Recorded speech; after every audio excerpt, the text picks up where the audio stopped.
दोस्तों, वानरों को भागते देख वाली कुमार अंगद उस महासमर में कुंभकर्ण की ओर बड़े वेग से दौड़े। अंगद ने बारंबार गर्जना करते हुए एक विशाल शैल शिखर हाथ में ले लिया और कुंभकर्ण के पीछे चलने वाले समस्त राक्षसों को भयभीत करते हुए उस पर्वत शिखर को कुंभकर्ण के मस्तक पर दे मारा। पर्वत शिखर की चोट खाकर कुंभकर्ण क्रोध से जल उठा और बड़े वेग से अंगद पर शूल का प्रहार किया, किंतु अंगद ने फुर्ती से हटकर उस शूल से अपने आप को बचा लिया। साथ ही बड़े वेग से उछलकर कुंभकर्ण की छाती में एक थप्पड़ मारा। अगर सनातन सभ्यता की बेसिक शिक्षा ग्रहण करनी हो तो शुरुआत कहां से करें? क्या पहले वेद पढ़े जाए या उपनिषद या संहिताओं का चयन किया जाए या पुराणों की कथाओं से ही आरंभ करें? यही समझना दिक्कत भरा है कि शुरुआत कहां से करें। नमस्कार दोस्तों, मैं सीमांत मिश्रा। मेरे साथ जुड़े इस वेबसाइट के जरिए एवं मेरे इस कोर्स का चयन करें और सनातन सभ्यता की सरल शिक्षा की शुरुआत करें। लिंक्स नीचे आपको डिस्क्रिप्शन में मिल जाएंगे। अंगद के क्रोध पूर्वक चलाए हुए उस थप्पड़ की मार खाकर वह कुंभकर्ण मूर्छित हो गया। थोड़ी ही देर में जब उसे होश हुआ तब कुंभकर्ण ने भी बाएं हाथ से मुक्का बांधकर अंगद पर प्रहार किया, जिससे वे अचेत होकर पृथ्वी पर गिर पड़े। अंगद के अचेत हो जाने पर कुंभकर्ण शूल लेकर सुग्रीव की ओर दौड़ा। कुंभकर्ण को अपनी ओर आते देख वानरराज सुग्रीव तत्काल ऊपर की ओर उछले। सुग्रीव ने एक पर्वत शिखर को उठा लिया और उसे घुमाकर कुंभकर्ण पर वेग पूर्वक धावा किया। सुग्रीव को आक्रमण करते देख कुंभकर्ण अपने सारे अंगों को फैलाकर उनके सामने खड़ा हो गया। कुंभकर्ण का सारा शरीर वानरों के रक्त से नहाया हुआ था। उसे देखकर सुग्रीव ने कहा, राक्षस, तुमने बहुत से वीरों को मार गिराया, कितने ही सैनिकों को अपना आहार बना लिया। इससे तुम्हें शौर्य का महान यश प्राप्त हुआ है। अब इन साधारण बंदरों से लड़कर क्या करोगे?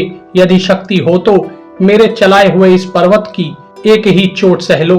सुग्रीव की बात सुनकर कुंभकर्ण बोला, वानर, तुम प्रजापति के पौत्र, ऋक्ष राजा के पुत्र और धैर्य एवं पौरुष से संपन्न हो, इसलिए इस तरह गरज रहे हो। कुंभकर्ण की यह बात सुनकर सुग्रीव ने उस शैल शिखर को घुमाकर सहसा उसके ऊपर छोड़ दिया। उसके द्वारा सुग्रीव ने कुंभकर्ण की छाती में गहरी चोट पहुंचाई, किंतु उसके विशाल वक्ष स्थल से टकराकर वह शैल शिखर सहसा चूर चूर हो गया। यह देख वानर तत्काल विषाद में डूब गए और राक्षस बड़े हर्ष के साथ गर्जना करने लगे।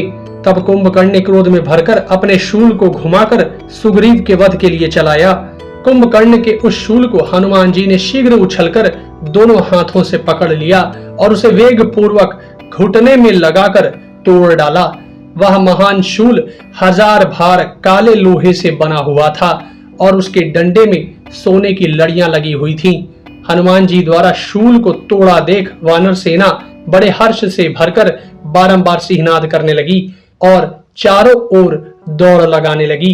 इस प्रकार शूल को भंग हुआ देख कुंभकर्ण को बड़ा क्रोध हुआ और उसने मलय पर्वत का शिखर उठाकर सुग्रीव पर दे मारा।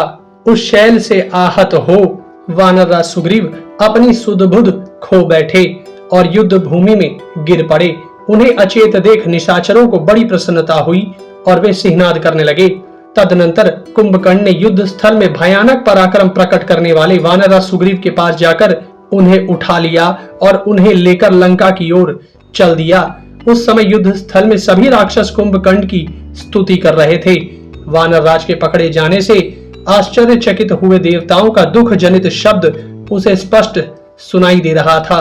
कुंभकर्ण ने सुग्रीव को पकड़कर मन ही मन यह मान लिया कि इनके मारे जाने से श्रीराम सहित यह सारी वानर सेना स्वतः नष्ट हो जाएगी।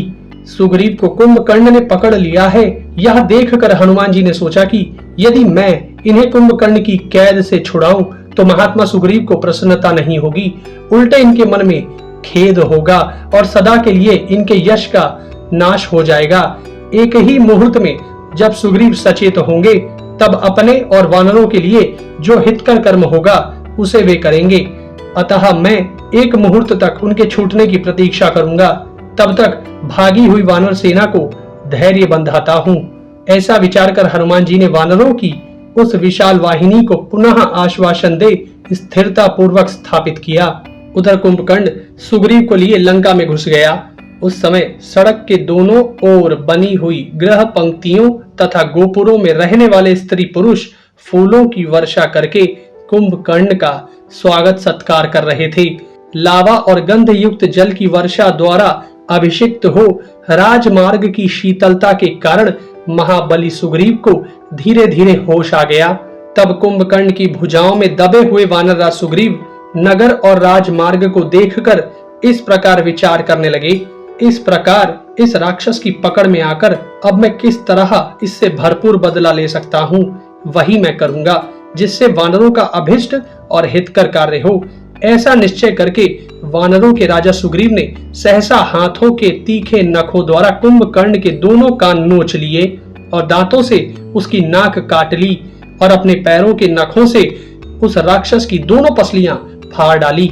सुग्रीव के दांतों और नखों से दोनों नाक और कान कट जाने तथा पसलियों के विदीर्ण हो जाने से कुंभकर्ण का सारा शरीर लहूलुहान हो गया। तब कुंभकर्ण को बड़ा रोष हुआ और उसने सुग्रीव को घुमाकर भूमि पर पटक दिया। फिर उन्हें वह भूमि पर रगड़ने लगा। कुंभकर्ण जब सुग्रीव को भूमि पर रगड़ रहा था और दूसरे राक्षस उन पर सब ओर से चोट कर रहे थे, उसी समय सुग्रीव सहसा गेंद की भांति वेग पूर्वक आकाश में उछले और पुनः भगवान श्री राम से आ मिले।